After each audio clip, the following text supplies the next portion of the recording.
முக்குளத்தூர் வாழ்வுரிமை தலைவர் ஜே.கே. அவர்களை அழைக்கிறேன்.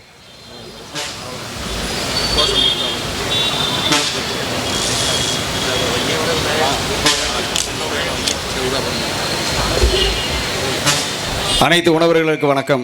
நல்லா இருக்கீங்களா எல்லாரும்? சாயந்தர நேரத்தில் சோர்ந்து போன மாதிரி இருக்கீங்க. மேடையில் இருக்க தலைவர்களோட கை கொடுக்க முடியலனால குறைந்தபட்ச பேசுறப்ப கை தட்டுங்க. அவர்கள் செய்திருக்கக்கூடிய பணியை பாராட்டுங்க. ஏன்னா செத்தவங்கையில வெத்தலாவை கொடுத்த மாதிரி உட்காந்துருக்க கூடாதுன்னு ஒரு பழமொழி சொல்லுவாங்க. அதனால அப்பப்ப கையை கால் ஆட்டி கை தட்டுங்க. இன்னொன்று அறிவியல் பூர்வமாக சொல்றாங்க, 2 கைகளையும் தேட்டு கை தட்டுறப்போ நம்மளுடைய ஆயுள் கூடுமா. ஒரு தடவை கை தட்டினோம்னா ஒரு 2 செகண்ட் கூடுமா. எவ்வளவு நாள் வாழணுமோ 50 நாள் கை தட்டுங்க. நிறைய பேருக்கு வாழணும்ன்ற ஆசை இருக்கு. அப்ப சமுதாய கட்சி பக்கம் வந்துருங்க. சரி.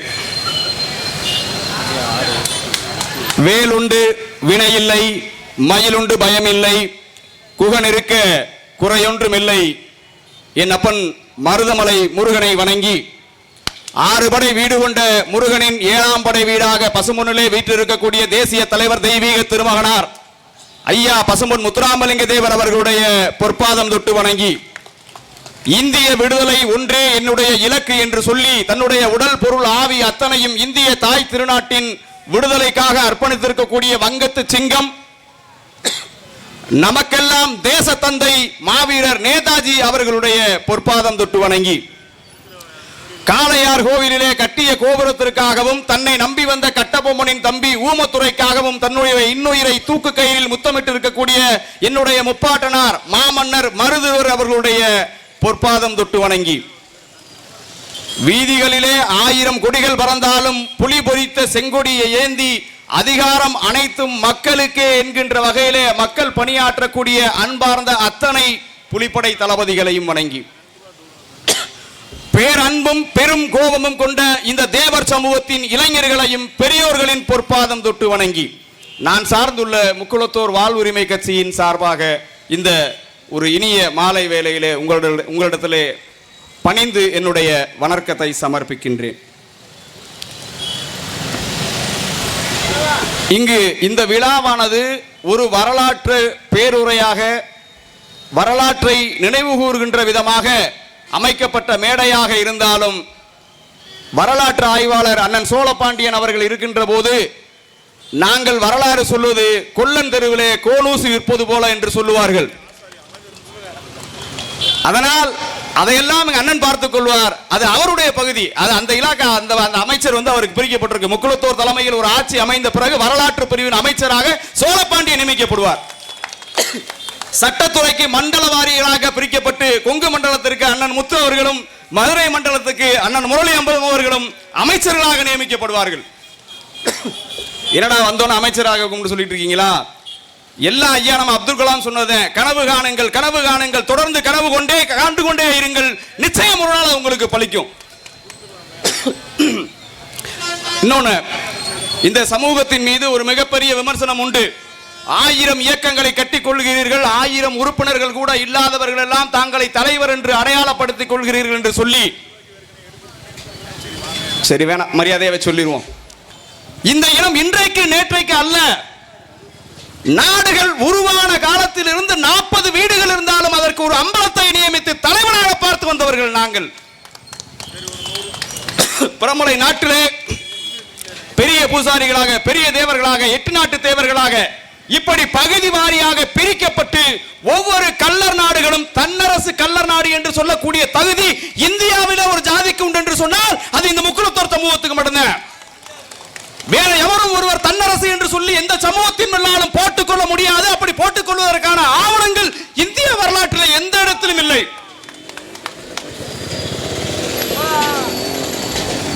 அப்பேற்பட்ட மாபெரும் வரலாற்றுக்கு சொந்தமான இந்த இடம், எப்பா நாங்க என்ன இன்னைக்கு இந்த விழா கூட்டி இருக்கோம்னா, இதுவரைக்கும் யாரும் என்னுடைய அண்ணன்கள் பேசும்போது இந்த கோரிக்கையை வச்சாங்களான்னு எனக்கு தெரியல. உங்களுடைய முதல்வர் அம்மையார் ஜெயலலிதா அவர்களுக்கு உங்கள் ஆட்சியிலே அங்கே ஒரு நினைவிடம் அமைத்தீர்கள் மெரினாவிலே.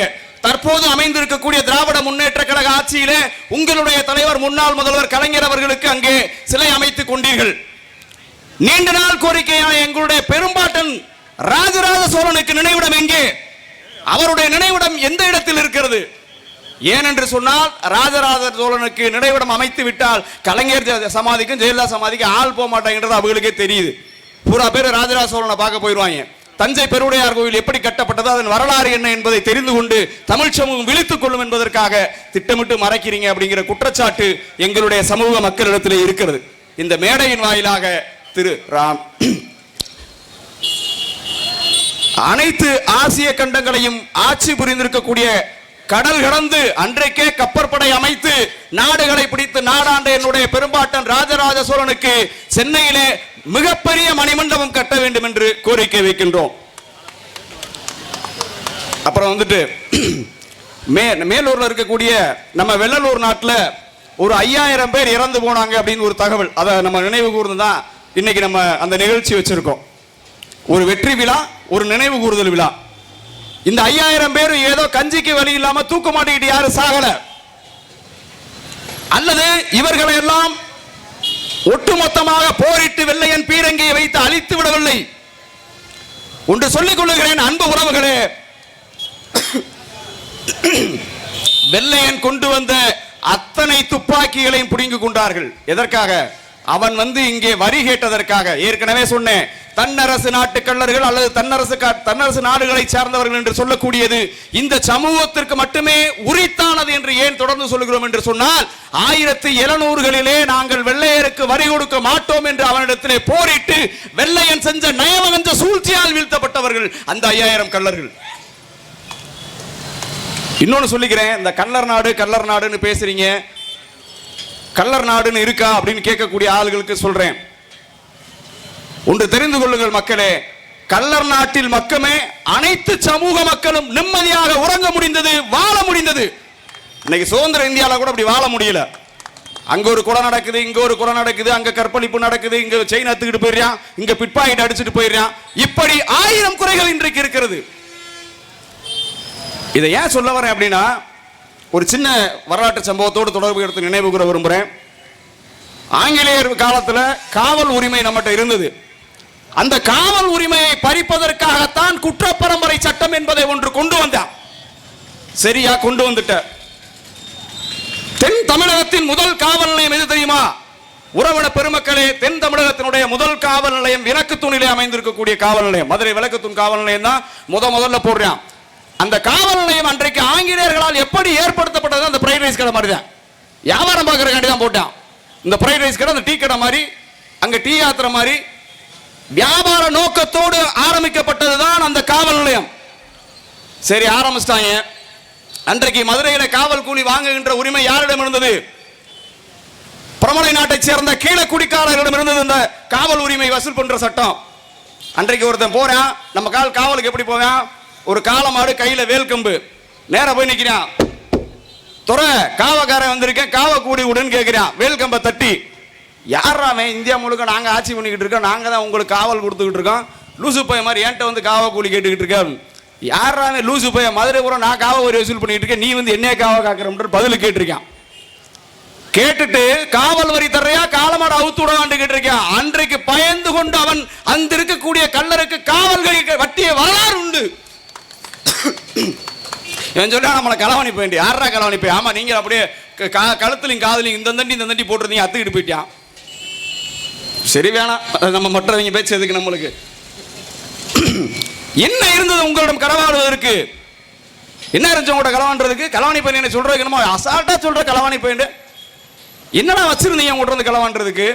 அத்தனை நிலங்களும் அத்தனை உரிமைகளும் நீங்கள் பிழைத்துக் கொண்டு போக வேண்டும் என்று சொல்லி ஆடுகளையும் மாடுகளையும் நிலங்களையும் தந்தவர்கள் இந்த கள்ளர்கள். எங்க எவனா இல்லைன்னு சொல்லுங்க. வரலாற்று ரீதியாக இங்கு எந்த மக்கள் எல்லாம் ஒடுக்கப்பட்டார்களோ, எந்த மக்கள் எல்லாம் தாழ்த்தப்பட்டார்களோ, அவர்கள் எல்லாம் இந்த மேலூர் மண்ணிலே சமமாகத்தான் நடத்தப்பட்டிருக்கிறார்கள்.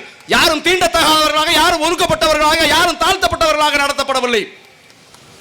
இருக்கக்கூடிய அத்தனை கள்ளர் நாடுகளிலுமே தன்னுடைய பொண்டாட்டிய வீட்டில் படுக்க போட்டு நைட்டு காவலுக்கு போடுவோம் தான்டா கள்ளன். களவாண்டு வந்தவன் கள்ளன் கிடையாது. இன்றைக்கு இருக்கக்கூடிய காவல் நடைமுறை சட்டத்தில் கூட நாம் புகார் கொடுத்த பிறகு அந்த பொருட்கள் கிடைத்திருந்தாலும் கூட நாம் ஒரு வழக்கறிஞர், முரளியை போன்ற ஒரு வழக்கறிஞரை வைத்து நீதிமன்றத்திற்கு சென்று இது என்னுடைய பொருள் தான் நிரூபித்துத்தான் அந்த பொருளை வாங்கி வர முடியும். ஆனால் அன்றைக்கு கள்ளர்களுடைய காவலில் இருந்த ஊர்களில் ஆடோ மாடோ எந்த பொருள் திருட்டு போனாலும் திருடு போன 48 மணி நேரம், அதாவது 2 நாட்களுக்குள்ளே அந்த பொருளை அவர்கள் திருப்பி கண்டுபிடித்து தராவிட்டால் தன்னுடைய காவல் கூலியில் இருந்து 2வது நாள் அந்த பணத்தை வச்சிடணும். அப்பேற்பட்ட வரலாற்றுக்கு சொந்தக்காரங்க சொல்றீங்க. வரலாறு படிங்க, வரலாறு எழுதுங்க தம்பி. ஆனா பேஸ்புக்லயும் வாட்ஸ்அப்லயும் வரதை வச்சுக்கிட்டு வரலாறுன்னு பேசக்கூடாது. இந்த ஒரு மித்து சொல்லுவாங்க. நம்ம இடையில தான் வந்து நம்ம மயில்சாமி அண்ணாதுரை அவர்கள், இஸ்ரோவில் இருக்கக்கூடிய மயில்சாமி அண்ணாதுரை அவர்கள் அதை இல்லைன்னு மறுத்திருந்தார். நம்ம சனீஸ்வர பகவான் கோயிலுக்கு மேலே வந்து திருநள்ளாறுல வந்து ராக்கெட் பறந்துச்சுன்னா ஓரிரு நிமிடங்கள் வந்து அது வேலை செய்யாமல் போயிடும். அதுக்கப்புறம் அந்த பக்கம் தாண்டினோன்னா அதான் வேலை செஞ்சுக்கிறேன். உள்ள நான் 2 மெக்கானிக்கா உட்காந்துருக்கேன். அது எப்படி அதான் ரிப்பேர் ஆகும், அதான் சரியாகும். இது இறைவனை நிந்தித்தல் அல்ல. ஆனால் அப்படி ஒரு மூட நம்பிக்கையை நம்மிடத்தில் ஏற்படுத்துவது போலத்தான் இந்த மக்களிடத்திலே பெரும்பான்மை மூட நம்பிக்கையை ஏற்படுத்தி வைத்திருக்கிறார்கள். இப்படி பொய் வரலாறுகளை சொல்லி அந்த பொய் வரலாறுகளை புறந்தள்ளி ஒரிஜினல் வரலாறோடு எடுத்துக்கிட்டு வா, விடிய விடிய நிற்போம், இதே இடத்துல மேலே போடுவோம், எங்களுடைய அண்ணன் சோழபாண்டியை நிப்பாட்டுவோம். நீ கேட்கிற அத்தனை வரலாற்றுக்கும் நாங்கள் சொல்லுகின்ற திருமங்கை ஆழ்வார் கல்லர் தான் என்பதற்கு வரலாறு, காளையார் கோவில் மருது சகோதரர்களால் கட்டப்பட்டது என்பதற்கு வரலாறு, இங்கே நாங்கள் உயிர் நீத்ததற்கான நத்தம் கணவாயிலே உயிர் நீத்ததற்கான வரலாறு, இங்கே நாங்கள் இங்கே வெள்ளலூர் நாட்டிலே உயிர் நீத்ததற்கான வரலாறு, வாளுக்கு வேலி அம்பலத்தை நேருக்கு நேர் எதிர்கொள்ள தைரியம் இல்லாத வெள்ளை கோளையன் அவரை குழி தோண்டி அந்த குழியிலே குதிரையோடு விழுக வைத்து புதைத்த வரலாறு என அத்தனை வரலாற்றுகளையும் வரலாற்று ஆவணங்களோடு எடுத்து தருகிறோம். மேலும் உங்ககிட்ட சொல்றேன், இங்கு உட்கார்ந்திருக்க ஆட்கள் மட்டும் இல்ல, இந்த மண்ணில் வாழக்கூடிய அத்தனை சகோதர சகோதரிகளுக்கும் நான் சொல்லிக்கொள்ள விரும்புவதுதான், மேலூரிலே இந்த கள்ளர் சமூகம் பாதிக்கப்பட்ட போது ரம்பு அவர்கள் சில சமூக விரோதிகளால் படுகொலை செய்யப்பட்ட போது அன்றைக்கு களத்தில் நின்றவர்கள் இங்கு இருக்கக்கூடிய தலைவர்கள் தான், இந்த மேடையில் இருக்கக்கூடிய தேவர் சமுதாயத்தை சார்ந்தவர்கள் தான் அந்த தம்பி ரம்புக்கான நீதியை பெற்று தந்தார்கள். அதுவும் நீதி முழு நீதி கிடைச்சதா அப்படின்னா அது முழு நீதி இல்லை, அது நீதிமன்றத்தில் இருக்கு, நம்மளுடைய வழக்கறிஞர்கள் அதை கவனிச்சுக்குவாங்க. ஆனால் தம்பி ரம்பு அவர்களுடைய மரணத்திற்கு இந்த இடத்துல மாபெரும் எழுச்சி கூட்டம் கூடியது, தன்னெழுச்சியாக. அப்பெல்லாம் நாங்கள் செத்தாத்தான் கூட்டம் கூடுவோம்னு சொல்ல வர்றீங்க. யாராவது ஒருத்தர் மண்டையை போட்டால் வந்து கூட்டத்தோட கூட்டம் வந்துக்கலாம், அன்னைக்கு ஒன்றும் பிரச்சனை இருக்காது. ஆனால் வாழும் காலத்திலே இந்த சமூகம் முன்னேற வேண்டும் என்று சொன்னால் அண்ணன் மருதுபாண்டியன் அவர்கள் சொன்னார், இந்த சமூகத்திலே வாக்கு வங்கி இல்லை என்று. வங்கியெல்லாம் இருக்குனே, பிக்சட் டெபாசிட்ல போயிருது. ஏடிஎம்கேக்கு 500, திமுக 500 பிக்சட் டெபாசிட்ல போயிருது. என்றைக்கு உங்களுடைய வாக்கு வங்கியை, உங்களுடைய உரிமையை, உங்களுடைய சமூக போராட்டத்தில் கலந்து கொள்ளாத இந்த மேலூர் சட்டமன்ற உறுப்பினருக்கும் மேலூருடைய மதுரை பாராளுமன்ற உறுப்பினருக்கும் நீங்கள் செலுத்திக் கொண்டிருக்கிறீர்களோ அன்றைக்கு வரைக்கும் சொல்லுகிறேன், என்னுடைய அன்பு தாய்மார்களே, அன்பு பெரியோர்களே, நீங்க நடு வீதியில் தான் நிக்கணும். தம்பி ரம்புவுடைய மரணம் சுத்த படுகொலை என்று அரசாங்கம் ஏற்றுக்கொண்டு இழப்பீடு தந்திருக்கிறது. அது படுகொலை என்று அரசாங்கம் ஏற்றுக்கொண்டுதான் இழப்பீடு தந்திருக்கிறது. சும்மா ஒருத்தர் கொலை பண்ணா எப்படி இழப்பீடு கொடுப்பாங்க? சும்மா ஒருத்தர் கொலை நடந்து போச்சுன்னா எப்படி இழப்பீடு கொடுப்பாங்க? அங்கே தவறு நடந்திருக்கிறது என்று சொல்லி அரசாங்கம் ஒப்புக்கொண்டு இழப்பீடு கொடுத்திருக்கிறது. அந்த அரசாங்க இழப்பீடை மாவட்ட ஆட்சியரிடமிருந்து வாங்கி நம் கைகளில் தருவதற்கு கூட நம்முடைய சட்டமன்ற உறுப்பினரும் பாராளுமன்ற உறுப்பினரும் இந்த தொகுதி பக்கத்தில் தலை வச்சு படுக்கல. இன்றைக்கு தம்பி ரம்புக்கு நடந்திருக்கிறது, அடுத்து தம்பி தங்கச்சி யோகலட்சுமிக்கு நடந்தது, அடுத்து உங்களுக்கு நடக்கும், அடுத்து எனக்கு நடக்கும். இப்படியே இந்த சமூகம் போராடி செத்ததை விட, வாதாடி செத்ததை விட வீதியில் விழுந்து சாக போகின்ற சமூகமாக மாறாமல் இருக்க வேண்டும் என்று சொன்னால் உங்கள் குழந்தைகளுக்கு சொல்லிக் கொடுங்கள். நீ கள்ளராக இரு, ஆனால் யாரிடமும் சாதி பாகுபாடு காட்டாதே.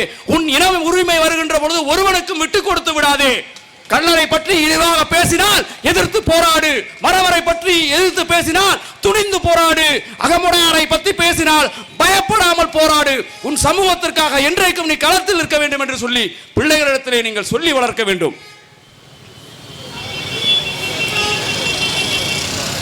இங்கே ராஜராஜ சோழனோடு சேர்த்து வெள்ளலூர் நாட்டிலே உயிர் நீத்திருக்கக்கூடிய 5000 கள்ளர்களுக்கும் நத்தம் கணவாய் போரிலே நம்முடைய திருமோகூர் பெருமாள் கோவிலை மீட்டு தந்திருக்கிறதற்காக தங்களுடைய உயிர்களை, இந்த 2 பிரச்சனையும் பார்த்துக்கங்க. இந்த 2 பிரச்சனைக்கும் முக்குளத்தூர் சமுதாயத்திற்கும் கள்ளர் சமுதாயத்துக்கு எந்த தொடர்பும் இல்லை. நாங்கள் வரி கொடுக்க மாட்டோம்னு சொன்னது கல்லை மட்டும் வரி கொடுக்க மாட்டோம்னு சொல்லல. கள்ள நாட்டில் வாழுகின்ற ஒவ்வொருவரும் வரி கொடுக்க மாட்டான். நான் போய் முன்னாடி நெஞ்ச கொடுத்து வந்தேன். கள்ளர் நாட்டிலே நாங்கள் கள்ளர்கள் மட்டும் வரி கட்ட மாட்டோம், நீ வரி கட்டிட்டு போன்னு சொல்லி யாரையும் விட்டு கொடுக்கல. அப்படி ஒட்டுமொத்த இந்த பகுதியில் வாழக்கூடிய அனைத்து சமூக மக்களுக்காகவும் தங்களை தீயில் மாய்த்து கொண்ட வெள்ளையனின் சூழ்ச்சியால் வெந்து தேய்ந்து போன அந்த 5000 கள்ளர் உறவினர்களுக்கு நினைவு தூண் தமிழக அரசு அமைத்து தர வேண்டும் என்ற கோரிக்கை இங்கே வைக்கப்படுகிறது. அதே போல இன்றைக்கு மாபெரும் திருக்கோவிலாக விளங்கக்கூடிய திருமூர் கோவிலில் இருக்கக்கூடிய நம்முடைய பெருமாள் சிலைக்காக அவர்களோடு போராடி, அவர்களை எதிர்த்து நின்று போராடி, உயிரை துச்சமென மதித்து, இன்னைக்கு சொல்றாங்க ஆயுதம் வச்சிருக்கோம் அது வச்சிருக்கோம் சொல்லி, கள்ளர்த்தடி சொல்லக்கூடிய வளரியும் துப்பாக்கியும் மிக நீளமான ஈட்டிகளும் ஆயுதங்களும் கூர்வாள்களும் கொண்டு ஆங்கிலேயனை விரட்டி எடுத்திருக்கிறோம். ஒன்று மட்டும் பதிவு செய்ய விரும்புகின்றேன். நம்முடைய மாமன்னர் பூலித்தேவன் அவர்களுடைய அந்த வாசலிலே, கோட்டை வாசலிலே அனைவரும் நெஞ்சை நிமிர்த்து கொண்டு நின்றார்கள். இவர்கள் எல்லாம் பீரிங்கை கொண்டு துளைத்த போதும் கூட அவர்கள் மயங்கவில்லை, ஓடவில்லை, ஒளியவில்லை என்று சொல்லி, அதைவிட மிகப்பெரிய வரலாறாக இங்கே இருக்கிறது. நேருக்கு நேர் வந்து விட்டான் அவனிடத்தில் நவீன ஆயுதங்கள், துப்பாக்கி, பீரங்கி அத்தனையும் இருந்த போதும் கூட என் இறைவனை நான் உன்னிடத்திலே விட்டு செல்ல மாட்டேன், என் இறைவன் இல்லாமல் நான் செல்வது நான் ஆண்மையாக வீரமாக கருதுகின்ற என் மீசையை மலித்துக் கொண்டு நான் செல்வதற்கு சமம் என்று சொல்லி அவனிடத்திலே போராடி அந்த இறைவன் சிலையை மீட்டு வந்து வைத்திருக்கிறார்கள். அப்பேற்பட்ட அந்த கள்ளர்களுக்கு அரசு சார்பில் அரசு விழாவும் ஒரு நினைவு தூணும் அமைத்து தர வேண்டும் என்று சொல்லி முக்குளத்தூர் வாழ்வுரிமை கட்சியின் சார்பாகவும் முக்குளத்தூர் சட்ட இயக்கத்தின் சார்பாகவும் இங்கே மேடையில் வீட்டிருக்கக்கூடிய அனைத்து அரசியல் கட்சி சமூக பெரியோர்களின் சார்பாகவும் இந்த விழா மேடையிலே நல்லதொரு கோரிக்கையை நான் வைக்க விரும்புகின்றேன். இறுதியாக ஒரு சிறுகதை சொல்லி என்னுடைய உரையை நிறைவு செய்ய விரும்புகின்றேன். எல்லாருமே டயத்தை பார்த்துக்கிட்டே இருக்கீங்க, வீட்டுக்கு கிளம்புறதுக்கு நேரம் வந்துருச்சுன்னு நினைக்கிறேன். ஸோ ஒரு நாள் கொஞ்சம் வரலாறு தெரிஞ்சுக்கங்க, உங்களை அவ்வளோதான் ரொம்ப நேரம் இழுக்க விரும்பல. முக்குளத்தோருடைய பலம் என்பது ஒரு யானையின் பலத்தை போன்றது. அது காட்டில் இருந்தவரை யானையாகத்தான் இருந்தது. சங்கிலி போட்டு கூட்டி வந்து கட்டி வைத்த பிறகு இந்த சமூகத்தை பிச்சை எடுக்கின்ற சமூகமாக இருவரும் திராவிட கட்சிகளும் மாற்றி இருக்கிறார்கள்.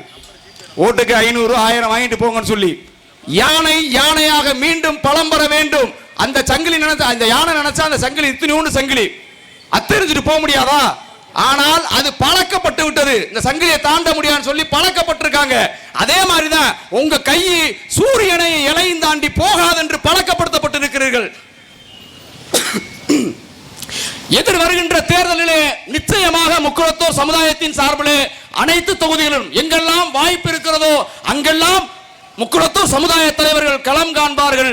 வருகின்ற உள்ளாட்சி தேர்தலில் மேலூர் பகுதியில் இருக்கக்கூடிய 268 பூத் இருக்கு. 268 பூத்திலும் உள்ளாட்சி தேர்தலில் வார்டு மெம்பர்களுக்கு முக்குளத்தூர் வாழ்வுரிமை கட்சியின் சார்பாகவும் அனைத்து சமூக பெரியோர்களின் ஆதரவோடும் வேட்பாளர்களை நிறுத்துவோம், அரசியல் பழகுவோம், அதிகாரம் கைப்பற்றுவோம். எங்களுடைய இலக்கு சமூக உரிமை மீட்பதும் சமூக உரிமை காப்பதும் என்று சொல்லி வாய்ப்புக்கு நன்றி பாராட்டி விடைபெறுகின்றேன். ஜெய் ஹிந்த்.